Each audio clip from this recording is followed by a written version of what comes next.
안녕하세요.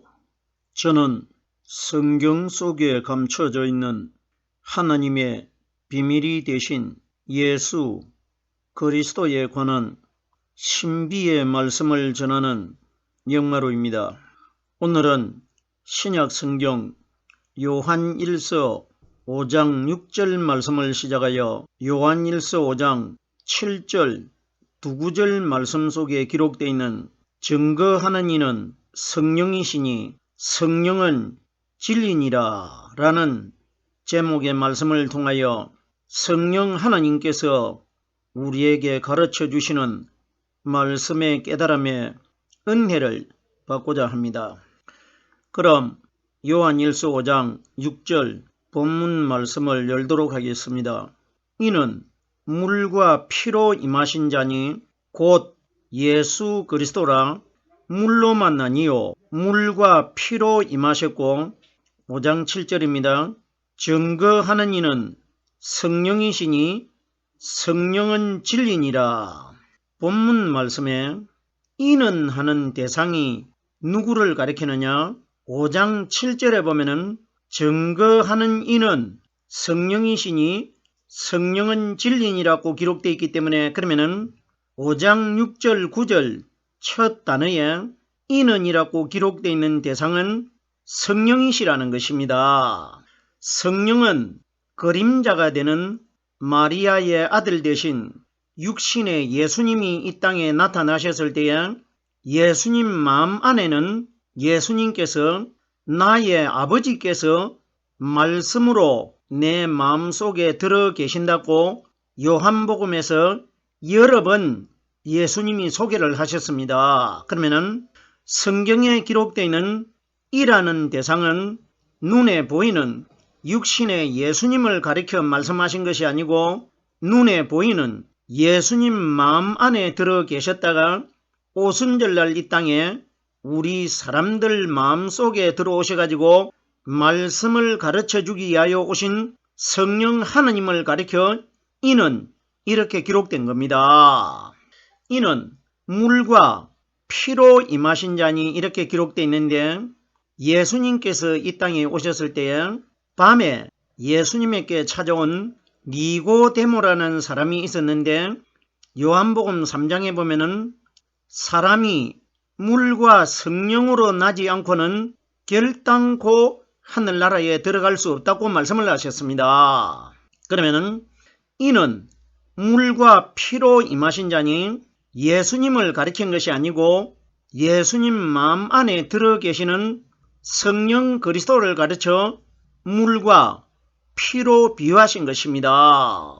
예수님께서 이 세상에 오셨을 때 사마리아 여자를 만나셨을 때 나의 주는 물은 그 속에서 영생하도록 솟아오르는 샘물이 되리라 이렇게 말씀을 하셨습니다. 이때에 이 말씀을 들은 사마리아 여자가 주여 그런 물이 있으면은 내게 주십시오. 내가 여기에 물길로 오지 아니하여도 되게끔 이렇게 물을 달라고 했지 않습니까? 예수님께서 이 땅에 오셔가지고 말씀을 하시고 비유하시고 표적과 기적과 이적으로 보여주신 것은 예수님 마음 안에 숨겨져 있는 오순절날 이 땅에 임하실 성령님이 오셨을 때에 사람의 마음 속에서 일어날 일을 예수님이 미리 그림자로 말씀해 주신 것입니다. 그러면은 나의 주는 물은 그 속에서 솟아오르는 영생수 샘물이 된다는 것은 그림자 역할을 하시는 육신의 예수님께서 주시는 물이 아니고 물은 생명입니다. 오순절날 이 땅에 임하신 성령께서 우리에게 가르쳐 주시고 깨닫게 해주시는 이 말씀을 생명의 물로 비유하신 것입니다. 그러면은 내가 주는 물은 영원히 목이 마르지 않는다는 것은 예수님 안에 들어 계시다가 오순절날 이 땅에 임하신 성령께서 우리에게 가르쳐 주시고 깨닫게 해주시는 이 말씀은 내 마음속에 영원히 목마르지 않는 하나님이 내 속에 말씀으로 들어 계시기 때문에 말씀이 끊임없이 연속적으로 내 마음 안에서 깨달아지는 원리를 솟아오르는 샘물이라고 하나님이 비유하신 것입니다. 그러면은 이는 물과 피로 임하신 자니 하는 것은 물도 오순절날 이 땅에 임하실 성령님을 임하시는 자라고 합니다. 그 다음 보세요. 물과 피로 임하셨다고 하는데 피로 임하신 것은 어디에 기록이 되어 있느냐? 누가복음 22장 20절 말씀해 보면은 유월절날 저녁에 제자 12명과 함께 오순절날 성령이 임하실 마가 요한의 다락방에 예수님께서 제자들과 함께 포도주를 나누실 때에 포도주를 주시면서 어떤 말씀을 하셨습니까? 이 잔은 내 피로 세우는 새 언약이니 곧 너희를 위하여 붓는 것이라 이렇게 기록되어 있습니다. 그러면 물은 사마리아 여자에게 물이 성령의 말씀이라는 것을 이미 말씀을 해 주셨고 유월절날 저녁에 오순절날 성령이 임하실 그 다락방에서 제자 12명에게 포도주를 주시면서 그 포도주가 바로 예수님 자신의 피라고 소개를 했지 않습니까? 그럼 생각을 해보세요. 우리들이 냉정하게 깨달아 봅시다. 어떻게 포도주가 사람의 죄를 사할 수 있고 예수님이 십자가 위에서 흘리는 피가 어떻게 사람의 죄를 사할 수가 있습니까? 생각을 해보세요. 그리고 오늘날 현재 이 땅에서 하나님을 믿고 있는 우리 시대 때에 예수님의 피가 어디 있습니까? 이 세상에. 그러면 하나님께서는 우리들이 이해하지 못하고 깨달지 못하는 내용은 성경에 기록하신 적이 없습니다.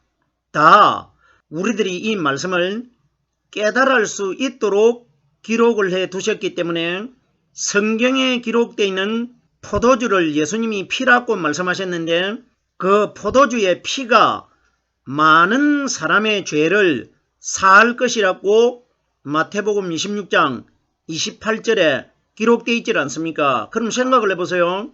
이 세상에 예수님이 주신 포도주도 없고 예수님이 흘리신 피도 없습니다. 그러면은 오늘날 현재 우리 시대에 이 세상에 하나님을 믿는 우리 신앙인들에게 이 말씀을 적용을 시키면 우리들에게는 전혀 불가능한 이야기 아닙니까? 그러면은 불가능한 것을 가능케 하기 위하여 오신 분이 오순절 성령입니다. 그러면 우리 마음 안에 오순절날 임하신 성령이 내 마음속에 들어오셔야 불가능한 이 내용의 말씀이 가능한 말씀으로 깨달아진다는 것입니다. 이는 물과 피로 임하신 자니 오순절날 이 땅에 말씀으로 내려오신 성령님을 물이라고 하고 피라고 하는 겁니다. 보세요. 물도 사람의 생명을 상징한 것이고 피도 사람의 생명을 상징합니다. 보세요. 물이나 피나 사람의 몸에 흡수를 하지 아니하고 사람의 몸에 피가 없으면 사람 다 죽습니다. 이러기 때문에 물과 피는 오순절날 이 땅에 임하신 성령께서 우리에게 가르쳐 주시고 깨닫게 해주시는 이 말씀을 물과 피로 비유하신 것입니다. 자, 보십시오. 물이 말씀이고 피가 말씀이라는 것이 에베소서 5장 26절 말씀해 보면은 이는 곧 물로 씻어 말씀으로 깨끗게 하사 거룩하여지고 물이 말씀이라고 정확하게 기록이 되어 있고 말씀으로 죄를 가진 사람이 거룩하여진다고도 기록이 되어 있습니다. 계속해서 보십시오. 요한복음 15장 3절 말씀해 보면은 예수님께서 예수님을 따라다니는 제자들에게 너희는 내가 일러준 말로 이미 깨끗하여졌느니라. 무엇으로 깨끗해졌다고 합니까? 말씀으로 깨끗해졌다고 합니다. 깨끗하다는 것은 더러운 몸을 물에 씻을 때에 깨끗해지질 않습니까? 그러면 정확하게 말씀이 물이라는 것입니다. 피에 관하여 피가 말씀이라는 것은 유월절날 저녁에 포도주를 주시면서 이것은 너희와 세우는 언약의 내 피라고 하시면서 이 피가 많은 사람의 죄를 사한다는 것은 요한계시록 19장 13절 말씀해 보면은 사도 요한이 환상 속에서 영적인 세계를 경험을 했는데 사도 요한이 볼 때에 부활하신 그리스도 하나님을 목격을 했는데 눈에 어떻게 보였느냐? 그가 핏부림의 옷을 입었는데 그 이름은 하나님의 말씀이라 칭하더라 기록이 되어 있습니다. 그러면은 오늘 본문에 물과 피로 임하신 자니 이는 하는 분이 예수가 아니고 오순절날 이 땅에 임하신 성령 그리스도를 가리킨 것입니다. 이는 물과 피로 임하신 자니 말씀으로 이 땅에 오신 성령님을 가리켜 임하신 자라고 합니다. 성경에 보면은 비둘기를 성령으로 상징하지 않습니까?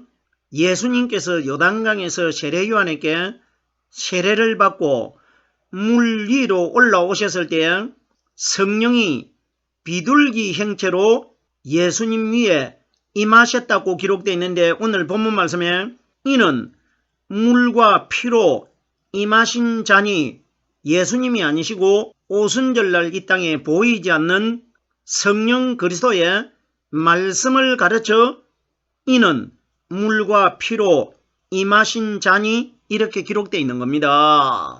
계속해서 다음 단어를 보겠습니다. 곧 예수 그리스도시라 기록이 되어 있는데 예수는 율법이고 그리스도는 복음입니다. 그러면은 구약의 에덴 동산에서 생명나무 앞에서 넷 강, 에덴 동산에 4개의 강이 있었지 않습니까?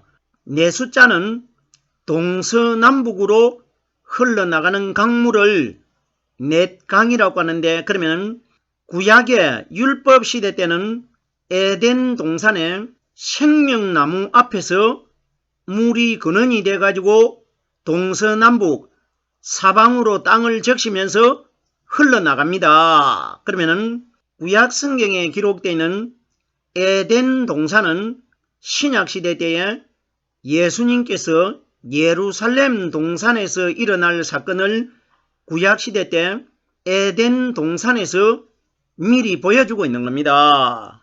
이 물이 어디서 나왔느냐? 생명나무 앞에서 나왔습니다. 그러면 에덴 동산에 있는 생명나무가 누구를 가리키느냐? 예루살렘 동산에서 십자가 나무 위에 달려있는 예수를 바로 생명나무로 비유하신 것입니다. 그러면 생명나무에서 물이 나와가지고 동서남북 4갈래로 번져가지고 땅을 적시며 흘러나간다는 것은 에덴 동산의 실제가 되는 예루살렘 동산에서 생명나무 십자가 형틀 위에 달려있는 예수님 안에 생명이 들어있기 때문에 그 십자가 형틀을 생명나무라고 합니다. 그러면 구약에서는 물이 흘러나와가지고 땅을 적시면서 동서남북으로 흘러나갔고 예루살렘 동산에서는 예수님 몸에서 피가 4곳에서 흐릅니다.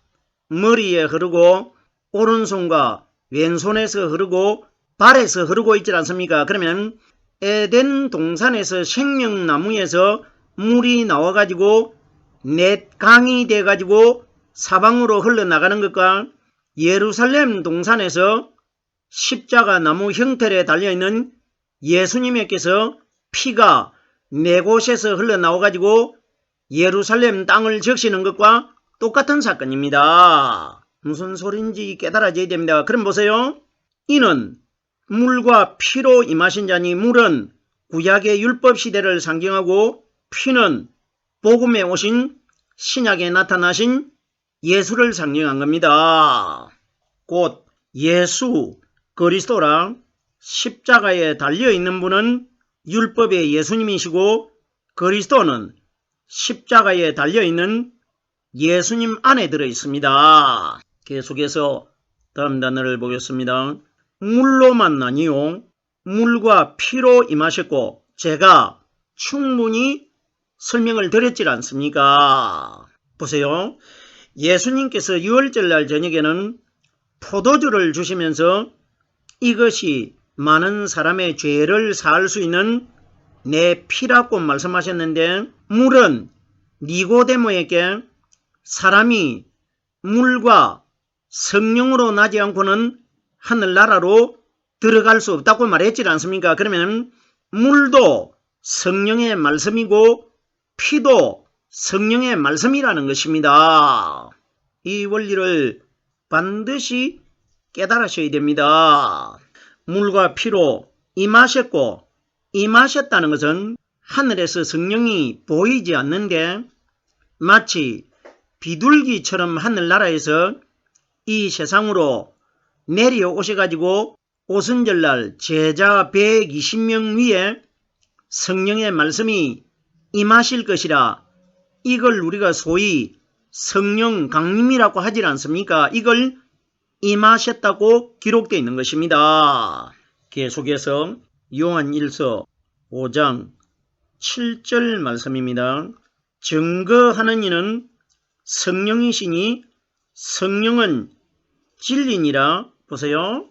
예수님께서 이 땅에 오셨을 때 유대인들과 말을 가지고 서로 다툴 때에 유대인들에게 예수님이 어떤 말씀을 하셨습니까? 내가 만일 나를 증거하면은 내 증거는 참되지 못하니라 이렇게 말씀하셨습니다. 이건 무슨 이야기냐? 예수님 자신은 자신 속에 참 증거가 되신 성령 하나님이 들어있다는 것을 예수님 자신은 다 알고 있지 않습니까? 왜? 요한복음에 보면은 내가 혼자 있는 것이 아니고 내 마음 안에 하나님 아버지께서 말씀으로 나와 함께 동행하고 있다고 여러 번 말씀하셨지 않습니까? 그러면 예수님께서 내가 나를 증거하면은 내 증거는 참되지 못하다고 하는 것은 유대인들은 예수님 속에 참 증거가 되신 성령 하나님이 들어 계신다는 것을 유대인들은 모르고 바깥에 보이는 마리아의 아들이 되는 예수님만 대상을 삼고 대적하고 있지 않습니까? 그러면 너희가 대적하고 있는 눈에 보이는 너희와 똑같은 죄 있는 모양으로 태어난 나 예수는 참 증거가 아니라는 것을 예수님이 유대인들에게 말씀하신 것이고 오늘날 현재 우리들에게 말씀해 주신 것입니다. 보세요. 내가 만일 나를 증거하면은 내 증거는 참되지 못하다고 하는 것은 예수님은 영적인 몸이 아니고 죄를 가진 아담의 후손의 몸으로 태어났기 때문에 참 증거가 될 수가 없습니다. 왜? 죄를 가지고 있기 때문에. 이걸 말씀하신 것입니다. 보세요.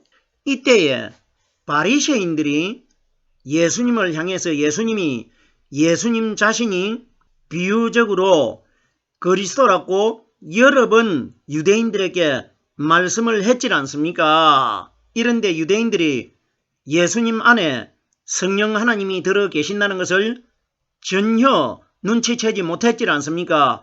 이때 보세요. 유대인들이 어떤 말을 합니까?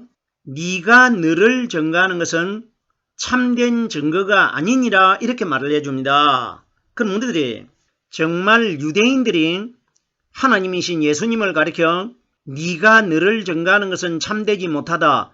이걸 유대인들이 자기들 마음대로 말한 것이 아니고 하나님은 영이시기 때문에 하나님을 보면 사람들이 다 기절을 하기 때문에 하나님이 나타나실 수가 없기 때문에 유대인들의 입을 통해 가지고 유대인들과 똑같은 과정을 거쳐 가지고 여자 태속에서 태어난 이 예수는 참 증거가 아니라는 것을 하나님께서 유대인들의 입을 통해서 우리들에게 오늘날 말씀해 주신 것입니다. 마리아의 아들 되신 육신의 예수님은 참 증거가 아니라는 겁니다. 자, 그런데 보세요.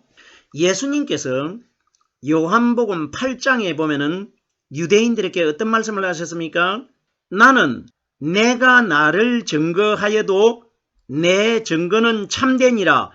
요한복음의 5장에서는 예수님께서 내 증거는 참되지 못하니라 이렇게 말씀해 놓고 8장에는 내가 나를 증거하여도 내 증거는 참되니라 이렇게 말씀하셨습니다. 그럼 우리들이 이런 원리의 말씀을 어떻게 깨달을 겁니까? 그러면 제가 이미 설명을 드렸습니다.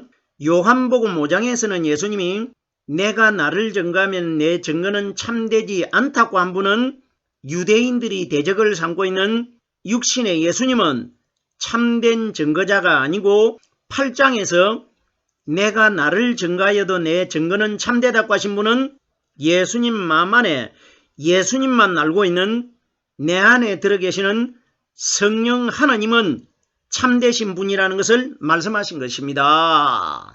자, 증거하는 이는 그러면은 오늘날 이 땅에 증거하는 이가 두 분류가 있는데 한 분류는 증거가 되지 않는 육신의 예수를 증거인 것을 알고 믿고 있는 신앙인들이 있고 한 분류는 예수님 마음 안에 들어 계시다가 실제적인 참 증거자가 되신 오순절날 이 땅에 임하신 성령님을 통해 가지고 말씀 깨닫고 있는 사람은 참 증거인 것이고 참 증거가 아닌 것은 그림자 역할을 한 율법의 마리아의 아들 되신 예수를 믿음으로 믿고 있는 사람들은 참 증거가 아니라는 겁니다. 그러면 증거하는 이는 성령이시니 그러면 이 땅에 오신 사람으로 나타나신 예수님은 증거자가 되신 성령님의 그림자 역할을 하신 것이지 예수님은 참 증거가 아니라는 겁니다. 증거하는 이는 성령이시니 성령은 우리가 성경을 읽다가 보면은 신약 성경에는 성령이라는 단어가 많이 기록되어 있는데 그러면 성령이 무엇을 성령이라고 합니까? 성경 어디에도 성령이 어떤 분이라는 것은 기록되어 있는 구절이 없습니다. 그리고 예수님께서도 이 땅에 오셔서 무덤 속에서 성령 기름 부음을 받고 거듭나셨을 때 갈릴리에 있는 제자들에게 나타나셨을 때 성령을 받아라고 말씀을 하셨는데 성령이 너희에게 어떻게 받아질 것이다. 성령은 어떤 분이라는 것은 성경 어디에도 설명이 되어 있지 않습니다. 그럼 보세요. 증거하는 이는 성령이시니 증거가 뭡니까? 말씀 아닙니까? 그러면 성령과 말씀은 동의어이고 일체라는 것입니다. 말씀이 성령이고 성령이 말씀이라는 것입니다. 그러면은 증거하는 이는 그림자가 되는 율법의 예수를 믿어가지고는 우리 마음 안에 말씀이 깨달아지는 것이 증거입니다. 증거가 되는 것이 아니고 예수님 마음 안에 들어 계시다가 오순절날 이 땅에 임하신 성령께서 우리에게 가르쳐 주시고 깨닫게 해주시는 이 말씀이 우리에게 참된 증거라는 것입니다.